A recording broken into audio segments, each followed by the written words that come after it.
tvOS 27 is out in public beta right now, and it's one of the lightest software updates Apple TV has ever received. I don't think that's an accident. I think the real software update and hardware are coming later this year. So let's take a look at every confirmed feature in tvOS 27, what's still missing, and what it actually means if you own an Apple TV right now. Unfortunately, some of you aren't going to see these upgrades. I've been running the tvOS 27 beta since it launched. There haven't been any big changes since day one. You can download the public beta or the developer beta. Just remember, it is beta software and can have bugs. So let's take a look at some of these features in action. Before we jump in this first feature, I do think there's going to be one big software update and hardware update that comes out in the fall that's going to change things, and we'll talk about that in a moment. One of the biggest improvements and something Apple is focusing on across all their OSs is increasing the speed of the OS. And with the Apple TV, Apple's claiming it's up to 30% faster with app launches. And here's a look at it, popping open some different apps.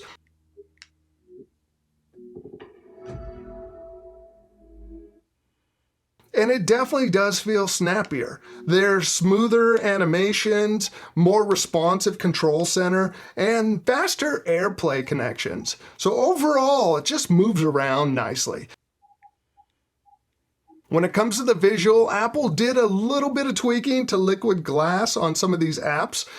They've refined last year's designs, so it's not a new look. It's just easier for people to use liquid glass across their devices. Personally, I'm glad to see Apple focusing on speed across their operating systems this year. That's a benefit that everybody notices, regardless of which features come out, because it also makes your device feel new and refreshed since it does move quicker. Next is the Redesigned Podcasts App. There's now full video podcast playback support and a new sidebar for navigation. And there's also there's creator episode artwork that can be used. There's also a new channel features for organizing and discovering shows. How many of you actually listen to podcasts on your Apple TV? Personally, it's not something that I've ever used, and I feel like I start podcast on my phone and I'll just use handoff to send it to my HomePod. Let me know what you guys do in the comments. Now for the audio side of things, AutoMix comes to tvOS for the first time, so you get a DJ-style automatic song transitions within Apple Music. To set AutoMix, you hit Settings, you go under Apps, you would select Music, then scroll down to song transitions, and you can have it on or off.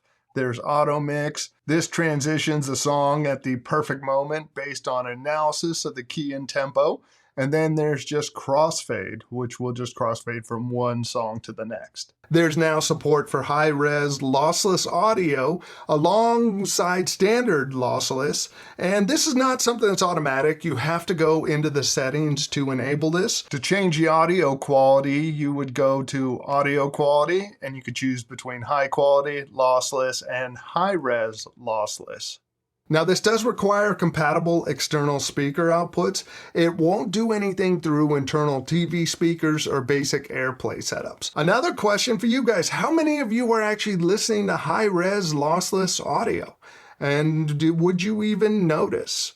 I know personally I wouldn't. For smart home upgrades, HomeKit Secure Video now supports 4K previews and recording, and this part works on any iCloud Plus tier, so you will need that. Now, the new AI-powered features such as motion summaries, cross-camera grouping, natural language search, those specifically require the 2 terabyte iCloud Plus plan. Lower tiers still get the 4K recording, just not that smart search summary layer. Thread support is also upgraded within HomeKit. That's basically it. I would love to see a real home app in there instead of just in the control center, but it is what it is. Now for the accessibility features, there's larger text, it's slider based, and it's a system-wide via dynamic type.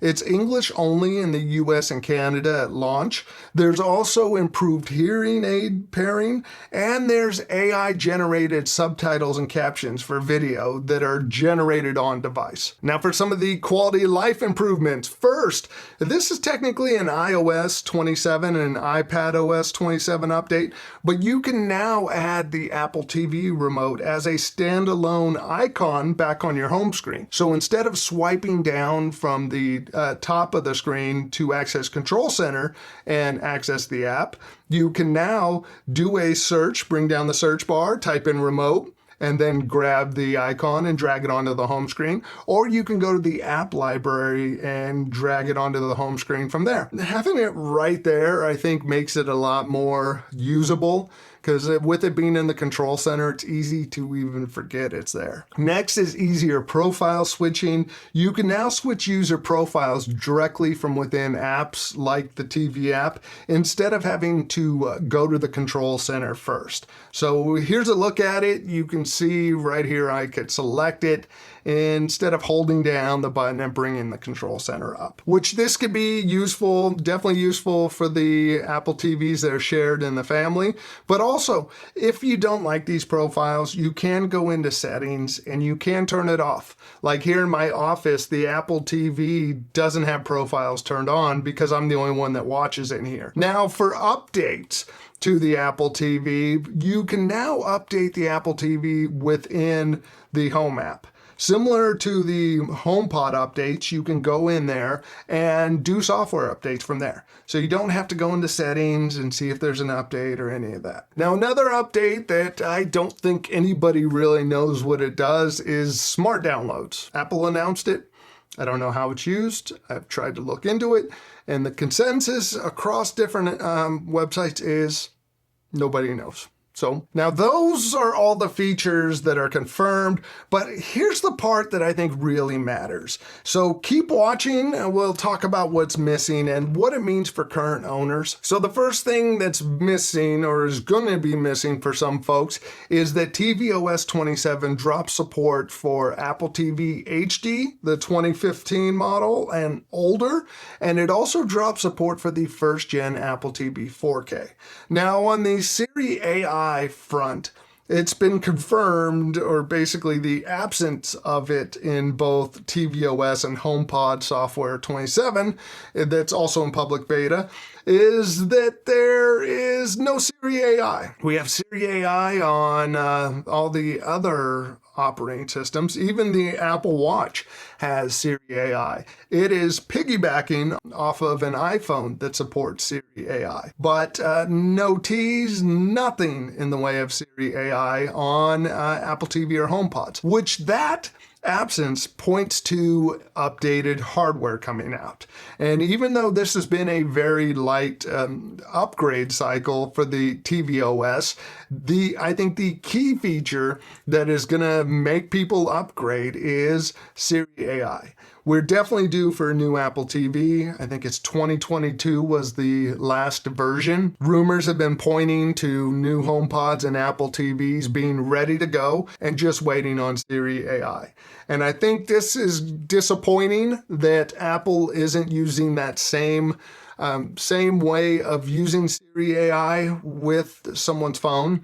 The way I see it is if you're logged into your profile, it should be able to use your phone to give you Siri AI. And then if another family member doesn't have it, then they don't get Siri AI. But it looks like we're going to have to spend some money and get a new device to take advantage of it. The processor that's rumored for the Apple TV can easily support Siri AI on device. So I'm hoping that the price increase that Apple did, which is ridiculous on the current Apple TVs, hopefully they don't go any higher on this new hardware in the fall. So if you're a current Apple TV owner with an Apple TV 4K second generation or newer, you get to take advantage of tvOS in the fall, and you could take advantage of these minimal updates. Hopefully Apple will have some surprises on new features when they update a new Apple TV. So yeah, if none of this sounds exciting, just picture Siri AI and see if that sounds exciting. But if you are an Apple TV HD user, or you haven't purchased an Apple TV yet, I wouldn't personally get one now. With the price hikes, they are so overpriced right now. So I would hold off or look at getting one secondhand, buy one used. I don't think, or maybe refurbished for somewhere, but I definitely would not be spending full price on an Apple TV from 2022. Now, if you're happy with your Apple TV 4K first generation, doesn't sound like you're really missing too much. And if you don't care about having Siri AI on your Apple TV, doesn't sound like there's a lot of reason to upgrade. I think at this point in time, Apple needs Siri AI to really justify upgrading to anything. What are your thoughts on this upgrade? And do you plan on getting a new Apple TV if one comes out? Let us know in the comment section. If you made it this far, make sure to subscribe so you can check out these videos when they do come out. And thanks for watching. Bye.